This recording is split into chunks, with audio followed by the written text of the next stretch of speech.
Byte کے اس new segment کے ساتھ میں ہوں آپ کا میزبان شعیب عبداللہ۔ مکس بائٹ ایک نیا سیگمنٹ ہے جس میں ہم بہت ہی امپورٹنٹ ایشوز کو ڈسکس کریں گے بہت کوئکلی، اور اس کو ہم مل جل کے سمجھنے کی کوشش کریں گے۔ تو آج بھی ہم ایک بہت ہی امپورٹنٹ ایشو کو ڈسکس کریں گے کوئکلی۔ جیسا کہ آپ سب جانتے ہیں کہ کرونا وائرس ایک عالمی وبا ہے،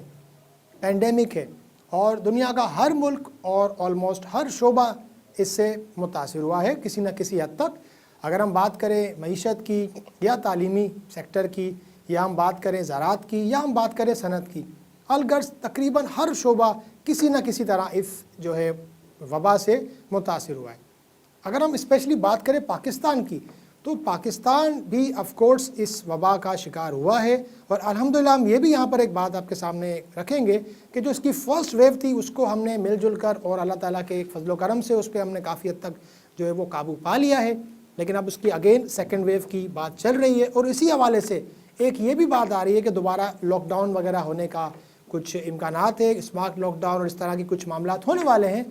تو اب یہاں پر ایک جو بہت ہی امپورٹنٹ ایشو ہے جو اکثر آپ نے ڈسکس کرتے ہوئے سنا ہوگا، لوگوں کو بات کرتے ہوئے سنا ہوگا کہ بھئی لاک ڈاؤن جو ہے وہ 6 بجے ہوگا، تو کیا کرونا یہ دیکھ کر اٹیک کرتا ہے؟ یہ بڑی کہ امپورٹنٹ بات یہ ہے کہ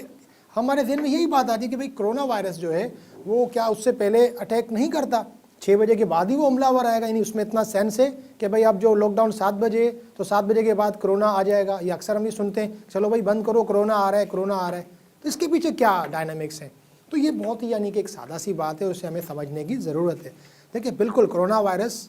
بالکل آف کورس 7 بجے کے بعد نہیں آتا، وہ 24 گھنٹے ہی اٹیک کر سکتا ہے، لیکن یہاں پر ذرا سمجھنے کی ضرورت اس طریقے سے ہے کہ جب 7 بجے لاک ڈاؤن ہو جاتا ہے، یا 6 بجے لاک ڈاؤن ہو جاتا ہے، 8 بجے لاک ڈاؤن ہو جاتا ہے، تو اس میں کیا ڈائنامکس ہوتی ہے وہ ذرا ہم سمجھتے ہیں۔ دیکھیں ٹوٹل دنیا کہ 24 گھنٹے کا ایک دن ہوتا ہے،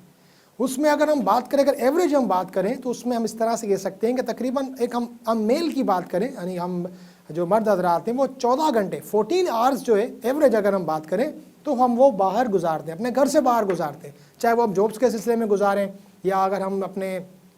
فیملی فرینڈس کو ٹائم دیتے ہیں، دوسرے ہم دیگر معاملات ہوتے ہیں اس سلسلے میں ہم جو یہ بات کرتے ہیں، تو یہ 14 آورز کا ایک ڈیوریشن ہے وہ ہم باہر گزارتے ہیں۔ باقی جو 8 گھنٹے ہوتے ہیں وہ ہم گھر پہ گزارتے ہیں، عموماً سو کے گزارتے ہیں، اپنی فیملی کے ساتھ گزارتے ہیں۔ تو مطلب یہ ہوا کہ اس 8 گھنٹے میں تو ہم سیف ہیں کیونکہ ہم گھر پر ہیں۔ کرونا وائرس ایک سوشل ڈسٹینسنگ وغیرہ کی وجہ سے ہی وہ پایا جاتا ہے۔ تو اب اس 14 گھنٹے میں ہم رسک پر ہوتے ہیں۔ اب جب اگر وہ اس کا ایک ہی حل ہے کہ اس سے کہ ڈسٹینسنگ وغیرہ کو ہم کنٹرول کریں، احتیاط کریں،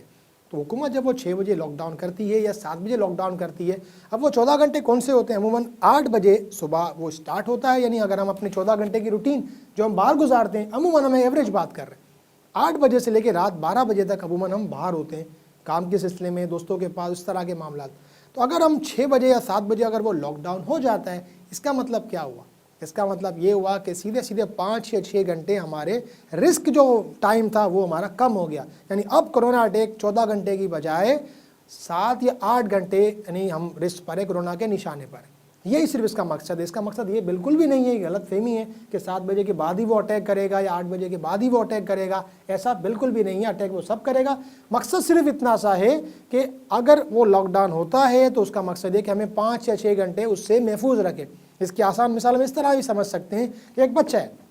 وہ ٹھنڈے پانی میں 15 منٹ نہا رہا ہے،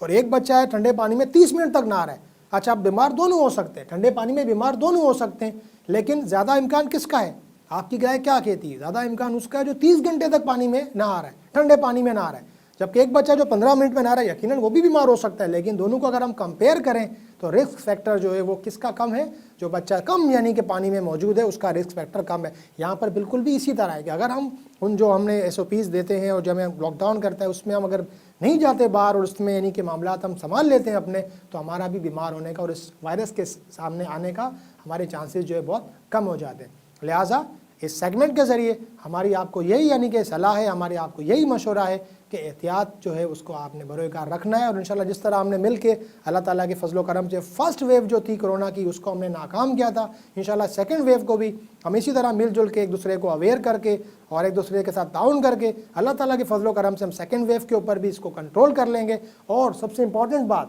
جو ہمیں کرنی ہے وہ ہے سب سے پہلے امپورٹنٹ ماسک۔ جب بھی ہمیں کوشش کرنی ہے باہر جائیں، ہم کوشش کریں کہ ہم اس ماسک کو پہن لیں. ہم اس ماسک کو اگر ہمیں ضروری جانا بھی پڑے تو ہمارا فرض ہے کہ ہم اس ماسک کو یقیناً پہنیں. اور سیکنڈ، دوسری امپورٹنٹ بات یہ کہ ہم اپنے ساتھ ایک پاکٹ سائز ہینڈ سینیٹائزر رکھیں کہ اگر ہمارا کسی کے ساتھ کوئی کانٹیکٹ ہو رہا ہے تو اس کو ہم اس کے ساتھ اپنے جو ہے وہ معاملات دیکھیں. میں بھی اس میں یوز کر لیتا ہوں، تو میں بھی دیکھیں یہ لگا رہا ہوں آپ کے سامنے، تو اس وجہ سے اگر کوئی ایسا وائرس وغیرہ اگر کچھ طرح کے معاملات ہیں تو میں احتیاط کر سکتا ہوں. تو آج کا اس سیگمنٹ میں بس اتنا ہی. انشاءاللہ آنے والی ویڈیوز میں ہم کچھ اور امپورٹنٹ جو ہے یعنی موضوعات کو ڈسکس کریں گے اور کچھ انفارمیٹیو قسم کی یعنی کہ ہم باتیں کریں گے اور مل جل کے سمجھنے کی کوشش کریں گے. تب تک اپنا اور گرد و نواح کے لوگوں کا سب کا بہت خیال رکھیے گا. اللہ حافظ.